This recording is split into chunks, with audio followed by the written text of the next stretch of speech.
merci d'être avec nous. On observe un Mahmoud Abbas en difficulté à l'ONU. Est-ce la résultante, selon vous, du travail diplomatique opéré en coulisses par Israël et les États-Unis, notamment avec les pays arabes et africains ?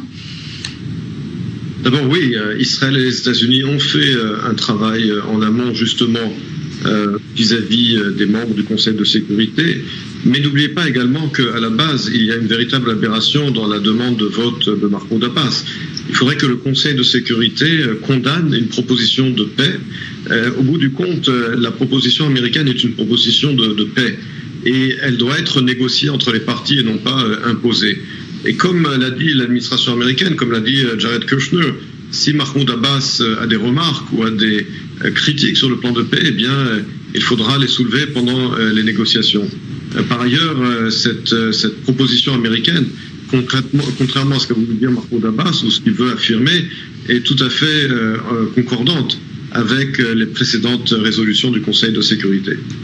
Alors Mahmoud Abbas, il envisage d'autres pistes, d'autres étapes, par exemple peut-être la Cour pénale internationale. Est-ce qu'il n'est pas un petit peu en bout de course finalement, remis en cause et sur la scène interne et internationale ? Ce serait vraiment aberrant de la part de Mahmoud Abbas d'aller à la Cour pénale internationale, là aussi pour condamner un plan de paix.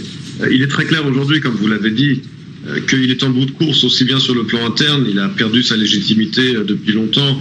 Il est maintenant au pouvoir, à la tête de l'autorité palestinienne depuis 15 ans, alors qu'il avait été élu en 2005 pour un mandat de 4 ans.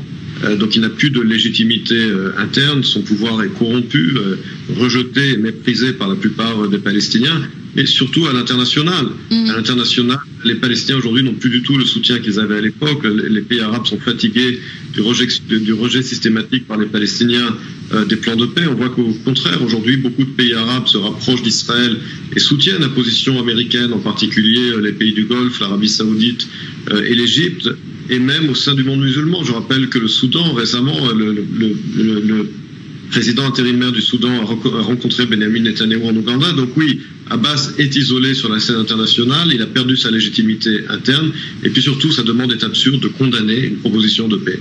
Et pourtant, Mahmoud Abbas va rencontrer Ehud Olmert aujourd'hui, l'ancien Premier ministre israélien, qui déclare d'ailleurs qu'il ne portera pas atteinte aux efforts de la diplomatie israélienne, aux efforts entrepris par les États-Unis et Israël. Mais est-ce que l'image de cette rencontre ne va pas aller à l'encontre de ce qu'il a déclaré ?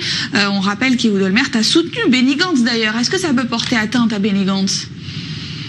Je pense que c'est irresponsable de la part de Ehud Olmert de porter atteinte aux efforts de paix du gouvernement israélien et de l'administration américaine. Je rappelle que Ehud Olmert lui-même, lorsqu'il était Premier ministre, avait proposé à Mahmoud Abbas un plan de paix que Abbas n'avait pas accepté. Un plan qui finalement aurait établi un État palestinien sur la totalité de la bande de Gaza et de la Judée-Samarie, qui aurait finalement partagé Jérusalem et reconnu une souveraineté internationale sur le mont du Temple et accepté plusieurs milliers de descendants de réfugiés palestiniens en Israël elle-même. Et Mahmoud Abbas n'a pas accepté ce plan. Donc, qu'est-ce que Ehud Olmert veut nous dire ? Que le plan de l'administration Trump est trop favorable à Israël en tant qu'ancien Premier ministre israélien ?